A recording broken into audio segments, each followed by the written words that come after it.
स्वागत है आपका नवोदय टाइम्स पंजाब केसरी में। मैं हूं दीक्षा शर्मा। वक्त हो चला है देश प्रदेश की बड़ी खबरों का और शुरुआत बिल्कुल मौसम से करना चाहेंगे। मौसम को लेकर किन क्षेत्रों में अभी अलर्ट है, गर्मी के मौसम में कहां मेघ बरस रहे हैं, जानकारी बिल्कुल देंगे आपको। इसके संदर्भ में दूसरी बड़ी जानकारी लेकर आए हैं ट्रंप की घोषणा से जुड़ी। दरअसल अमेरिका के राष्ट्रपति डोनाल्ड ट्रंप ने ये ऐलान तो कर दिया कि यहां संघर्ष विराम हो गया है, भारत पाकिस्तान के बीच युद्ध विराम हो गया है, लेकिन इसके बाद मुश्किलें भाजपा की आखिरकार क्यों बढ़ गई है।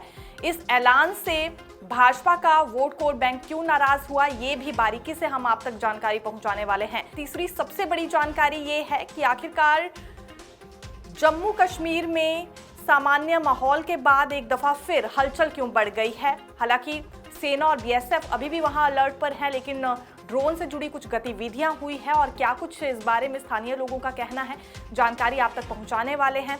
भाजपा की ओर से तिरंगा यात्रा निकाली जा रही है, क्यों और किस मकसद से, ये भी जानकारी आप तक पहुंचाने वाले हैं। उससे अगली बात करेंगे डीजीएमओ की वार्ता से जुड़ी। इसमें कुछ बड़े फैसले हुए हैं और बॉर्डर्स पर सेना कम कर दी जाएगी। आखिरकार ऐसा क्यों? क्योंकि पाकिस्तान की ओर से अभी भी देखिए ड्रोन गतिविधियां जारी रखी गई है। हालांकि किसी तरह का कोई हमला नहीं हुआ है, इस बात की पुष्टि भी सेना ने की है, लेकिन सेना को कम क्यों किया जा रहा है। सबसे अंतिम और अहम जानकारी फ्लाइट से जुड़ी भी है, क्योंकि विमान यात्री कब से ये उम्मीद लगाकर बैठे हैं कि कब उनके लिए भी माहौल सामान्य हो पाएगा और उड़ानें चल पाएंगी, लेकिन 6 क्षेत्रों में फिर से फ्लाइट रद्द कर दी गई है। ये एयर इंडिया और इंडिगो की ओर से एडवाइजरी जारी की गई है। तो चलिए शुरुआत करना चाहेंगे मौसम से ही। किन क्षेत्रों में मेघ बरसे हैं ये आपको बताते हैं। हिमाचल प्रदेश समेत पहाड़ी इलाकों में आंधी तूफान चला है। अगले 3 दिन तक मौसम अभी पहाड़ी इलाकों में आंधी तूफान और बारिश जैसा ही बना रहेगा। हालांकि दिल्ली और उत्तर प्रदेश में तापमान में बढ़ोतरी हो सकती है, ये मौसम विभाग का मानना है। अमेरिका के राष्ट्रपति डोनाल्ड ट्रंप ने यह ऐलान किया था कि भारत पाकिस्तान के बीच संघर्ष विराम हो चुका है, लेकिन इसके बाद भाजपा को बड़ी चुनौती मिली है। भाजपा को ये आम लोगों को समझाना बहुत मुश्किल हो गया है कि तीसरे पक्ष का इसमें कोई भी रोल नहीं था। यहां तक कि भाजपा का कोर वोट बैंक भी निराश है। इसी निराशा को दूर करने के लिए अभी कई कदम भाजपा की ओर से उठाए जा रहे हैं और भाजपा के लिए, क्योंकि ये बड़ी चुनौती है आम लोगों को समझाना कि तीसरे पक्ष का यानी कि डोनाल्ड ट्रंप का इसमें कोई भी किरदार नहीं है, बल्कि ऑपरेशन सिंदूर के जरिए भाजपा ने इस जंग में जीत हासिल की है, पाकिस्तान को मुंह तोड़ जवाब दिया है। यही नहीं, यहाँ एक और रणनीति भी भाजपा की ओर से तैयार की गई है कि कैसे विपक्ष पर पलटवार करना है, क्योंकि यही सवाल विपक्ष भी उठा रहा है कि आखिरकार ट्रंप ने यह ऐलान क्यों किया। यह ऐलान तो भारत सरकार को करना चाहिए था। तो ये एक अभी बड़ी वजह रह रही है जिस वजह से तिरंगा यात्रा भी भाजपा की ओर से निकाली जा रही है। ये तकरीबन 11 दिन की तिरंगा यात्रा होगी, आज से शुरू होने जा रही है और 23 मई तक जारी रहेगी। इसमें लोगों को अवगत करवाया जाएगा सैन्य कार्रवाई से और ये भी बताया जाएगा कि कैसे ऑपरेशन सिंदूर को सक्सेसफुल किया गया, कैसे पूरी प्लानिंग भाजपा ने यहाँ पर की थी, भारत सरकार ने की थी और कैसे पाकिस्तान को मुंह तोड़ जवाब दिया गया है। इसी बीच भाजपा अध्यक्ष जगत प्रकाश नड्डा के अध्यक्षता में एक बैठक हुई है जिसमें रणनीति तैयार हो चुकी है मुंह तोड़ जवाब देने की विपक्ष को भी, क्योंकि लगातार विपक्ष की ओर से अब जुबानी हमले किए जा रहे हैं। तो कैसे पलटवार किया जाएगा, ये भी यहाँ रणनीति तैयार हुई है भाजपा अध्यक्ष जगत प्रकाश नड्डा की अध्यक्षता में। दूसरी ओर देखिए, जो डोनाल्ड ट्रंप से जुड़ा किस्सा है ये सभी जानते हैं, क्योंकि सोशल मीडिया अकाउंट पर डोनाल्ड ट्रंप ने यह ऐलान किया था कि अभी संघर्ष विराम हो गया है भारत पाकिस्तान के बीच, लाखों जानें बच गई हैं, दोनों न्यूक्लियर बॉम्ब से लैस देश हैं। लेकिन इसके बाद भाजपा में भी कुछ एक लोग ये सवाल उठाने लगे थे, यानी कि इसी पार्टी से संबंधित लोगों ने भी ये निराशा जताई कि आखिरकार ये क्यों हुआ, ये तीसरे पक्ष की ओर से ऐलान क्यों किया गया।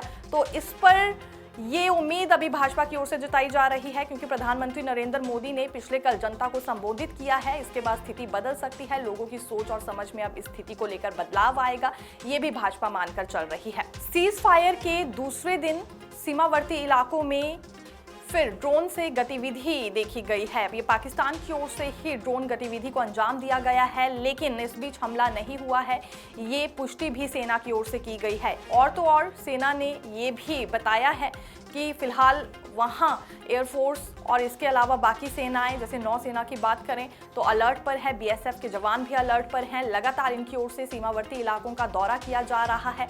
इतना ही नहीं, माहौल काफी ज्यादा सामान्य हो गया है। जो लोग अपने ठिकानों को छोड़ सुरक्षित जगहों पर चले गए थे वो भी घर लौट आए हैं। लेकिन जैसे ही ड्रोन गतिविधियों को अंजाम दिया गया उसके बाद कुछ एक शहरों में ब्लैकआउट करवा दिया गया था, एहतियात के तौर पर लाइट्स बंद करवा दी गई थी। फिर से हलचल वाला हल्का सा माहौल जरूर बन गया था और ये ठीक प्रधानमंत्री नरेंद्र मोदी के जन संबोधन के बाद जम्मू कश्मीर के कुछ इलाकों में स्थिति पेश आई है। अखनूर के चौकी चौरा क्षेत्र में एक चीनी ड्रोन बरामद हुआ है जिसे स्थानीय पुलिस ने जब्त कर जांच शुरू कर दी है। सीज फायर के बावजूद सेना और बीएसएफ भी हाई अलर्ट पर हैं। सीज फायर के बावजूद भारतीय सेना, बीएसएफ और पुलिस के अधिकारी लगातार सीमावर्ती इलाकों का दौरा कर बंदोबस्त की समीक्षा कर रहे हैं। पाकिस्तानी गोलीबारी से पहुंचे नुकसान का आकलन कर रहे हैं ताकि इसे फिर से ठीक किया जा सके। शांति के बीच सीमावर्ती इलाकों में आम जीवन सोमवार को दिन में सामान्य रहा। तनाव के बीच जो लोग सुरक्षित ठिकानों पर चले गए थे उनमें से अधिकांश अपने घरों में लौट आए हैं और ये प्रधानमंत्री नरेंद्र मोदी के संबोधन के बाद सांबा, कठुआ, रामगढ़, परगवाल में ड्रोन देखे गए हैं जिसे भारतीय सेना ने मार गिराया है। एयर इंडिया इंडिगो की ओर से नई एडवाइजरी जारी कर दी गई है। 6 क्षेत्रों में फ्लाइट्स रद्द हो गई है। विमान यात्रियों के लिए ये दुखद खबर कहेंगे क्योंकि कई दिन से इंतजार कर रहे हैं कि कब उड़ानें सुचारू रूप से चल पाएंगी। लेकिन पिछले कल ड्रोन गतिविधियों को पाकिस्तान ने फिर अंजाम दिया है जिसके बाद एहतियात के तौर पर इंडिगो और एयर इंडिया की ओर से ये एडवाइजरी जारी हुई है। जम्मू, अमृतसर, चंडीगढ़, लेह, श्रीनगर और राजकोट की यात्रा को लेकर इंडिगो और एयर इंडिया ने एक ट्रैवल एडवाइजरी जारी की है। इसमें कहा गया कि नए घटनाक्रमों को देखते हुए इन स्थानों से आने जाने वाली उड़ानों को आज के लिए रद्द कर दिया गया है। एक दिन की शांति के बाद पाकिस्तान ने सोमवार को फिर से नापाक हरकत की। विमानन कंपनी इंडिगो और एयर इंडिया ने इसके बाद बड़ा कदम उठाया है और दोनों कंपनीज की ओर से एडवाइजरी जारी हो चुकी है। श्रीनगर और राजकोट से आने जाने वाली उड़ानें 13 मई 2025 तक रद्द कर दी गई हैं। इंडिगो ने यात्रियों के प्रति खेद प्रकट करते हुए यह भी कहा, हमारी टीम सक्रिय रूप से स्थिति की निगरानी कर रही है और आपको आगे के अपडेट के बारे में तुरंत सूचित कर दिया जाएगा। पिछले कल डीजीएमओ स्तर पर भी बातचीत हुई है और कई बड़े फैसले भी लिए गए हैं। भारत और पाकिस्तान फॉरवर्ड और सीमावर्ती इलाकों से सेना की संख्या कम करेंगे। ये दोनों देशों ने इस पर हामी भरी है। हालांकि सीज फायर लागू होने पर भी यहाँ सहमति बन गई है, लेकिन सीज फायर लागू होने के बावजूद भी देखिए कुछ गतिविधियों को पिछले कल अंजाम दे दिया है पाकिस्तान ने।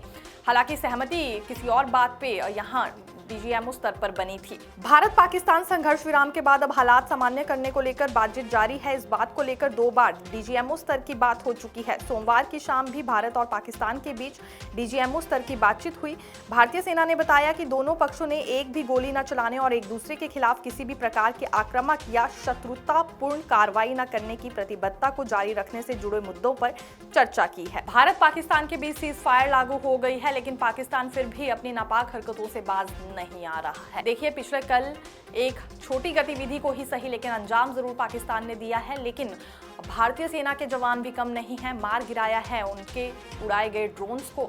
इसके अलावा बीएसएफ पूरी तरह से सीमावर्ती इलाकों में अलर्ट पर है। जितने भी बड़े पुलिस अधिकारी हैं वो सीमावर्ती इलाकों का दौरा कर रहे हैं। घबराने की आवश्यकता नहीं है। और इस सबके बीच जो भाजपा की तिरंगा यात्रा होगी कितना इम्पैक्ट डालती है आम जनता पर, ये देखना काफी ज्यादा रोचक रहेगा, क्योंकि इसमें बताया जाएगा ऑपरेशन सिंदूर के बारे में और साथ ही साथ सैन्य कार्रवाई के बारे में, कैसे भारत ने ये जंग लड़ी है पाकिस्तान के खिलाफ और कैसे पाकिस्तान को मुंह तोड़ जवाब दिया है। देखते रहिए नवोदय टाइम्स पंजाब केसरी। मैं दीक्षा शर्मा।